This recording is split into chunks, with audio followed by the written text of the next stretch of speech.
When I was 5 years old, my entire family was killed in a car crash, and I was the only survivor.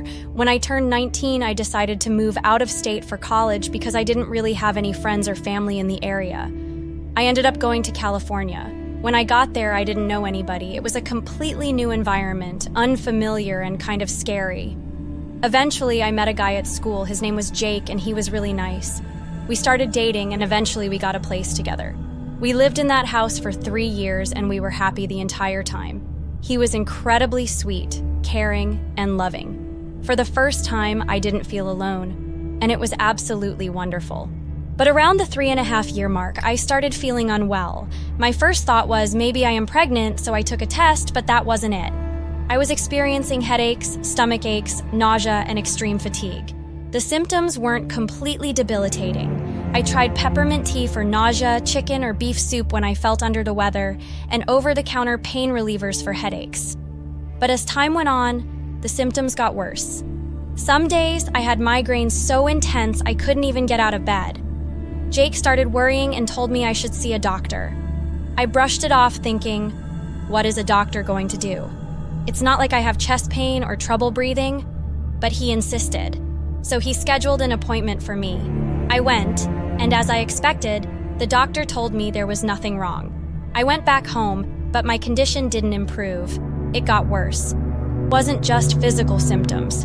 I started experiencing mental confusion. I would find things in strange places. My earrings in the silverware drawer, my cutlery hanging on my jewelry rack. Paintings on the wall were mysteriously turning upside down. At first, it was just bizarre, but not frightening. I tried to rationalize it. But then I started forgetting appointments. My fatigue worsened. And then came the shadows, little figures in my peripheral vision. At first, I chalked it up to normal tricks of the eye, but they became more frequent and more defined. I was losing entire days, unable to recall what had happened.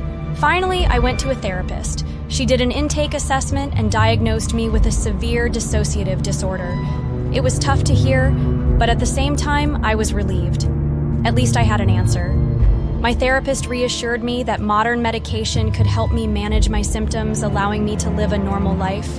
I was scared to tell Jake. He had been my rock, my only real family. I feared I'd become too much of a burden. But when I broke the news to him, he was incredibly supportive. He held me while I cried, ran me a bath, and even picked up my medication. However, once I started taking the medication, things got worse instead of better. The visual and auditory hallucinations intensified. My therapist switched my medication 2 or 3 times, assuring me that sometimes it takes a few tries to find the right one, but my condition deteriorated further. The things I was seeing and hearing in my house felt too real. I became convinced I wasn't sick. My house was haunted. I started researching the paranormal, following spiritual guides, burning sage, and trying various rituals to cleanse my space. Then, one day, Jake left to help his dad with something, leaving me home alone. I don't fully remember what happened, but I apparently left the house, wandered aimlessly, and was eventually picked up by the police. They took me to a psychiatric hospital. When I woke up, a nurse was hovering over me. She told me to wait a moment. I was alone in a room, disoriented, unsure of how much time had passed. Then she returned with a doctor, my therapist, a police officer, and 3 strangers, a well-dressed man, a woman, and a young woman.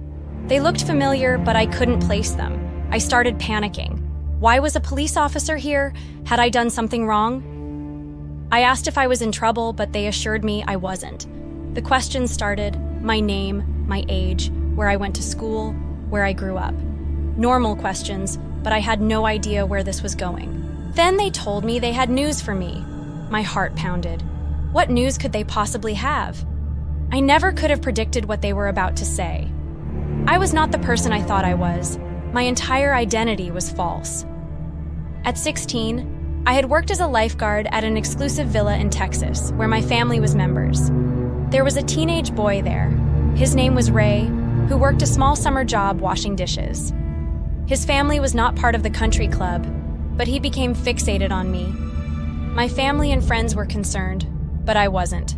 I thought, whatever, I'll be leaving for college soon. I was supposed to go to the University of Texas. But Ray had other plans. When summer ended, he also went off to college. Except his college was in California. The man I had been living with for over 3 years, Jake, was actually Ray. He had kidnapped me, taken me to California, shaved my head, and forced me to wear wigs.